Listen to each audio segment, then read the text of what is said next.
Gracias por acompañarnos a un reporte más del volcán Popocatépetl.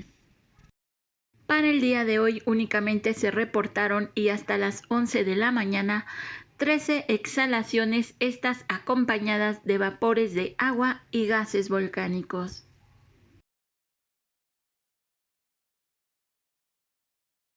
También se observaron las emisiones volcánicas, estas se dirigían con dirección suroeste y el semáforo de alerta volcánica permanece en amarillo fase 2. Sismogramas del Popocatépetl. Aquí tenemos Atlisco, Puebla, realmente se muestra bastante tranquilo. Vemos algunos pequeños registros, pero sin importancia, relativamente tranquilo aparentemente. Lo que va de esta hoja nueva, de igual manera se torna bastante tranquilo este sismograma. Aquí tenemos el PPIG del volcán Popocatépetl. Vemos bastante registro desde principios de la hoja hasta este momento. Pero vemos aquí resaltado a partir de las 12, aproximadamente 12:40, empieza ahí un registro.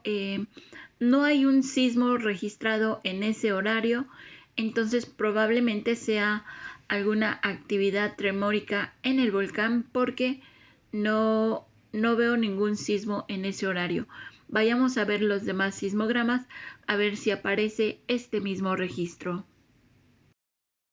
Aquí tenemos el sismograma de Oaxaca, que probablemente todo esto es registro de mantenimiento del equipo, eso quiero creer. Vemos ahí muchas fallas, así que pues que sea el profesor quien nos pueda dar algún detalle sobre esto. Aquí tenemos el sismograma de Huatulco con varios registros. Vemos aquí en la parte superior estas dos trazas negras. La primera corresponde al sismo de magnitud 4.0 en Crucecita, Oaxaca. La segunda también es un 3.9 en Crucecita, Oaxaca. Vemos aquí una más marcada. Esta que está aquí, 8:40 de la mañana, un 3.9 en Miahuatlán, Oaxaca. De ahí vemos esta que tenemos aquí a las 13 horas con 59 minutos. Traza azul es un 3.9 en Puerto Escondido, Oaxaca. Las demás registros no sé de qué magnitud hayan sido, pero bueno, ya nos hablará el profesor acerca de ello. Ciudad de México, pues también bastante tranquilo. Santa Rosalía, pues vemos un sismograma un poquito más nervioso, dijéramos, es lo que se ve.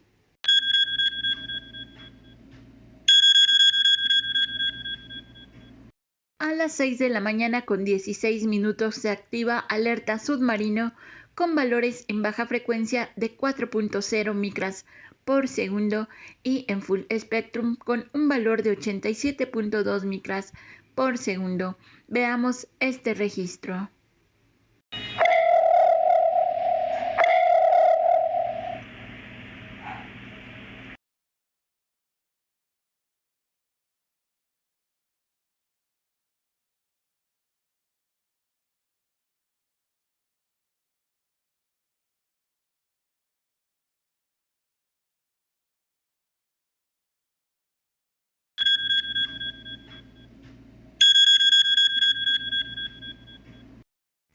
A las 13 horas con 22 minutos se activa Puebla, evento detectado con valores en baja frecuencia de 7.8 micras por segundo y en full spectrum con un valor de 10.5 micras por segundo. Veamos este nuevo registro. Puebla, evento detectado.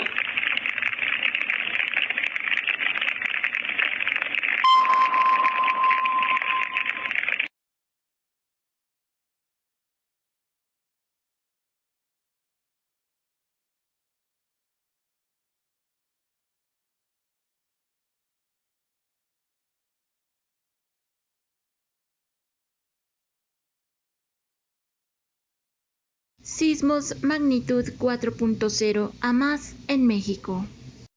Sismo magnitud 4.0 a 32 kilómetros al este de Crucecita, Oaxaca, a las 00 horas con 17 minutos y profundidad de 38 kilómetros. Sismo magnitud 4.0 a 135 kilómetros al sur de Puerto Peñasco, Sonora, a las 4 de la mañana con 47 minutos y profundidad de 14 kilómetros. Este es el registro en la unidad R979F, ubicada en Puebla, del sismo magnitud 4.0 en Puerto Peñasco, Sonora. Sismo magnitud 4.2 a 35 kilómetros al norte de Ciudad Valles, San Luis Potosí, a las 6 de la mañana con 29 minutos y profundidad de 19 kilómetros. El día de hoy en México y hasta las 16 horas con 50 minutos se han contabilizado 48 sismos. De estos, 45 van entre las magnitudes de 2.8 a 3.9 y tenemos 3 sismos entre las magnitudes de 4.0 a 4.2. El número de sismos es el siguiente: en Guerrero 9, Oaxaca 18, Chiapas 5, Veracruz 1, Baja California 3, Jalisco 4, Colima 5, San Luis Potosí 1, Sonora 1 y Hidalgo con un sismo más. Hablan sobre el volcán Popocatépetl la periodista Marta Anaya y el investigador Aurelio Fernández, fundador y director del Centro de Prevención de Desastres de la Universidad de Puebla. ¿Qué tal? Bienvenidos a la entrevista.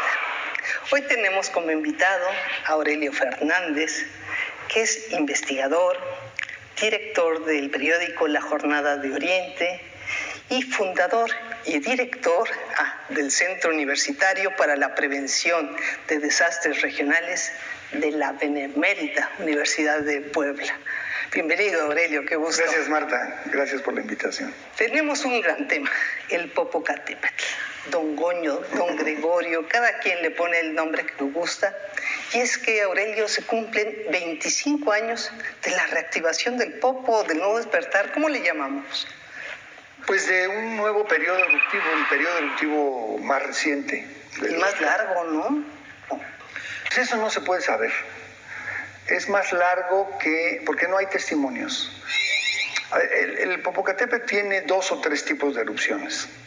Unas que producen huella geológica, unas de mediana intensidad y otras muy grandes, y las que no producen, las que no dejan huella geológica, como estas, y como el periodo eruptivo anterior, de 1919 a 28 o a 38 según otras versiones. Eran como 20 años. Y como otras 20 o 18 episodios que se conocen por descripciones del hombre, descripciones humanas, en los últimos 1000 años.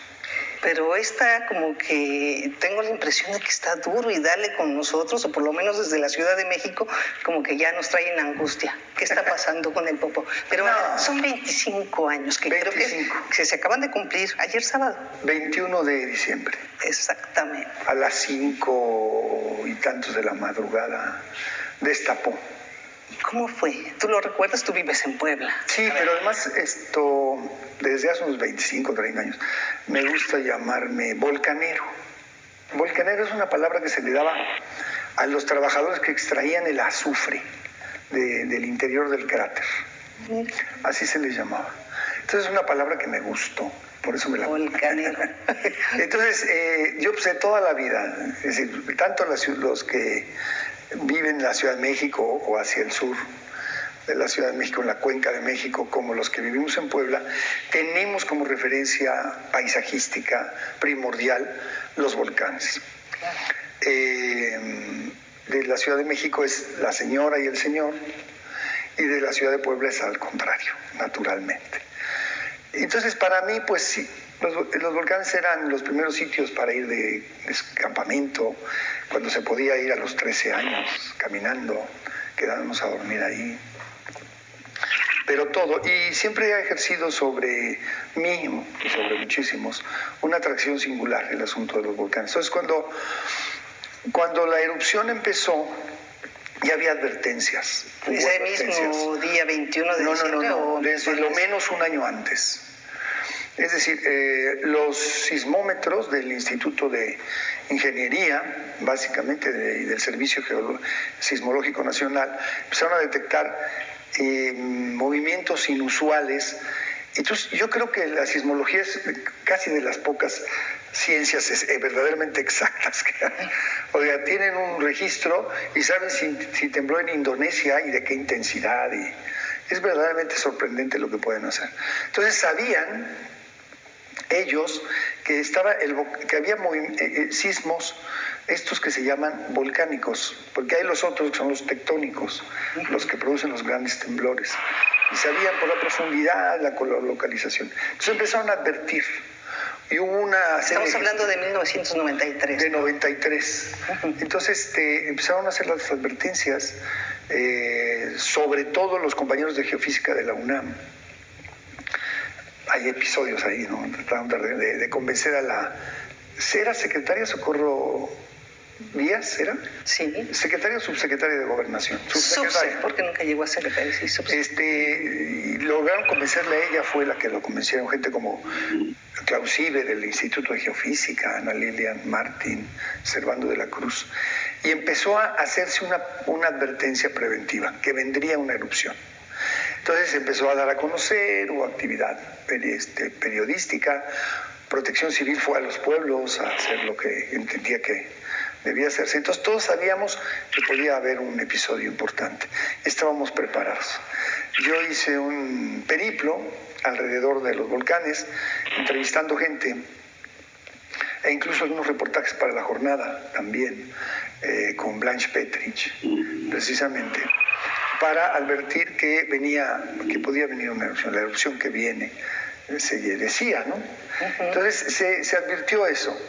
Y el 21, lo que ocurrió el 21 de diciembre, del 94. Del 94, hace 25 años, fue el destape. Fue un destape. ¿Cómo fue? ¿A qué hora fue? Bueno, fue como a las 5 de la mañana, 5 y tantos. Bueno, a esa hora me avisaron, digamos.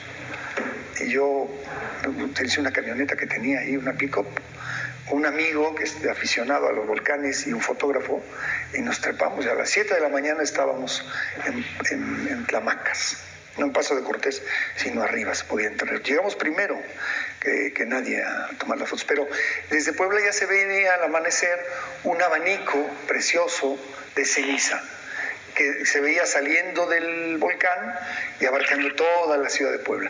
No los pueblos cercanos, sino de la ciudad de Puebla para acá. Porque los vientos predominantes en aquel mes eran hacia Puebla, como ha ocurrido en las últimas 2 grandes erupciones. Por eso los depósitos que se desplazan mediante el viento están del lado de Puebla, de las 2 últimas erupciones. Las anteriores son para cualquier lado, ¿no? Han pasado al sur, etcétera. Aunque las grandes erupciones del Popo han sido los derrumbes del edificio volcánico y han ocurrido hacia el sur. O sea, hacia el sur del Popo, hasta 80 kilómetros de distancia, son suelos formados por los derrumbes verdaderamente cataclísmicos del Popo. Bueno, se llamaba Popo desde luego, ¿verdad? Le llamaban montaña humeante. No, Popocatépetl quiere decir volcán que humea. Se registra un nombre anterior en náhuatl, cuando le cambiaron, lo bautizaron en 1300 y pico. Las crónicas de Chalcoamaquemecan son fundamentales para entender el episodio eruptivo. Y antes se llamaba Xaliquehuac, el arenas que vuelan, arenas voladoras, sí. Decía por lo mismo, ¿no? La ceniza desplazándose, entonces te da, y así se llamaba. Porque bueno, el volcán ha hecho muchas erupciones, diciendo... Este volcán es el más jovencito de esta cadena montañosa que hoy conocemos como Sierra Nevada, que viene de norte a sur, cuyo primer gran volcán es el Tlaloc, donde están los baños de Nezahualcóyotl y eso, el grande. Luego otro que se llama Telapón. Luego 5 volcanes al menos que formaron la Iztaccíhuatl, que todos creemos que es mujer dormida, ¿no? Sí. Pero no quiere decir mujer blanca, porque claro, cuando se le puso el nombre, los glaciares eran enormes. Y luego el Popocatépetl, que tiene poco más de 900,000 años, la criatura del sistema. Y jovencito. Se desplazó lo que se llama el foco eruptivo hacia el sur. Es jovencito y ha hecho muchas erupciones. Estos volcanes, fíjate que es interesante. Hay 2 tipos de volcanes. Hay muchas formas de clasificarlos, pero una es el tiempo los tiempos que han ocurrido para su creación. Se clasifican en 2 tipos. Unos que son los que hicieron un solo periodo eruptivo, que pudo haber durado 10 años o 100, pero un solo periodo. Y los que han hecho muchos, que se llaman poligenéticos, los otros monogenéticos. Y son los que se van amontonando los materiales una vez, otra vez, y son los que forman grandes edificios volcánicos, ¿no? Y en este tramo pequeño, de pocos kilómetros, no deben tener ni 100, hay 260 volcanes. ¡Qué locura! Claro.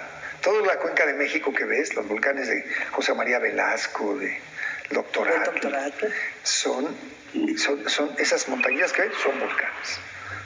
Es un sitio por eso tan interesante. Y bueno, cuando llegó el hombre, hace, no sé, ponle 30,000 años, a esta zona, ya había volcanes, ya estaba el Popo en otra versión, y así sucesivamente. Entonces el volcán es un volcán, es el único de este sistema activo, aunque hay otros 4 o 5 volcanes activos en México. Y bueno, la gente, pues, cuando llegaron los españoles, se le acabó la pólvora a Hernán Cortés en el asedio a Tenochtitlan, y que ellos sabían, o sea, tenían carbón, pero no tenían azufre. Y sabían que compraban azufre y que los volcanes tenían azufre. Entonces, pues esos 40 sujetos decidieron ir por azufre en un momento en que el volcán estaba en erupción. ¡Qué locura! Claro. Entonces hubo un soldado, uno Diego de Ordaz y otro Montaño, y a ese Montaño lo bajaron 7 veces. Dicen, lo colgaron de los pies y lo hicieron con unas guindalezas. Lo bajaron 7 veces y pudo sacar 90 kilos de azufre. No, bueno, qué impresión. Bueno, pero con eso se repusieron y se ve que se quedó la costumbre de extraer azufre del Popo. Porque claro, después vino no solo era la conquista, sino la colonia, donde usaban la pólvora, desde luego militarmente, pero también en las minas, que fue la principal actividad, la primera actividad que se dieron como la más importante para obtener oro y las riquezas que le prometían al rey, ¿no?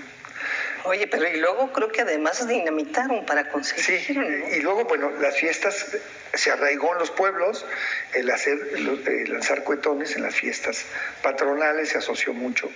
Debe haber tenido una función de convencimiento para los indígenas, además de las capillas abiertas y todo eso, para convencerlos de la religión católica. Entonces, la extracción de azufre se ve que se quedó como...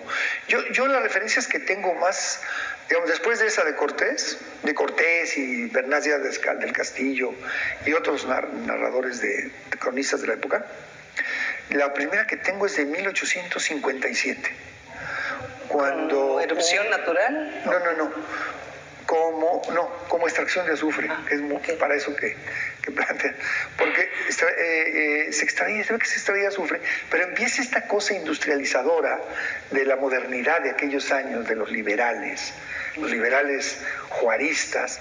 Y entonces hay una descripción de un capitán contando que se había subido al volcán para ver de qué manera se podía extraer más azufre, que era una gran calidad. Mejor que el azufre siciliano. Le daban un peso más por kilo o por arroba, no me acuerdo. Y suben y hacen una descripción, pero ya mencionan a un personaje interesante de la historia, que era el general Gaspar Sánchez Ochoa, que se había dedicado a adquirir los terrenos alrededor del volcán. Y entonces ahí lo describe el capitán Lorenzo Pérez como ya propietario de una parte del volcán. Entonces suben y hacen la descripción, una descripción muy simpática. Y luego la otra descripción que tengo ya es de este general, Gaspar Sánchez Ochoa, que era un general prominente porque había combatido, no sé si como general, en la batalla de Puebla de 1862, no sé si la del 63. Y había sido gobernador de Sinaloa, ya ves que entonces se designaba. Y entonces hace una descripción ya con científicos estadounidenses y mexicanos que ascienden para ver de qué manera se podría obtener sacar más azufre. Te hablo de es una crónica de 1902. Entonces, lo que proponen ellos es hacer un túnel que vaya de la parte este del cono volcánico, de las cruces, al interior, a la parte baja. Entonces, en lugar de subirlo y bajarlo, que era una lata, porque tenían que subir, no sé, 150 metros, suponte, había un malacate, es decir, una polea con cuerdas, con la que bajaban a los trabajadores y subían el material. Luego lo bajaban a Tlamacas, luego se lo llevaban a Mecameca. Ya beneficiado. Entonces, lo que proponían estos, y tienen sus diseños de ingeniería. Qué maravilla. Sí, entonces como un túnel, como de mina, y un riel, naturalmente, con vagoncitos para sacar el material. Pero esto ya no lo ve el general Gaspar Sánchez Ochoa, porque se muere en 1908. Pero siguieron sacando azufre. Y nunca se hizo el proyecto. No, ese nunca se hizo. Ajá. Pero quedó en el imaginario.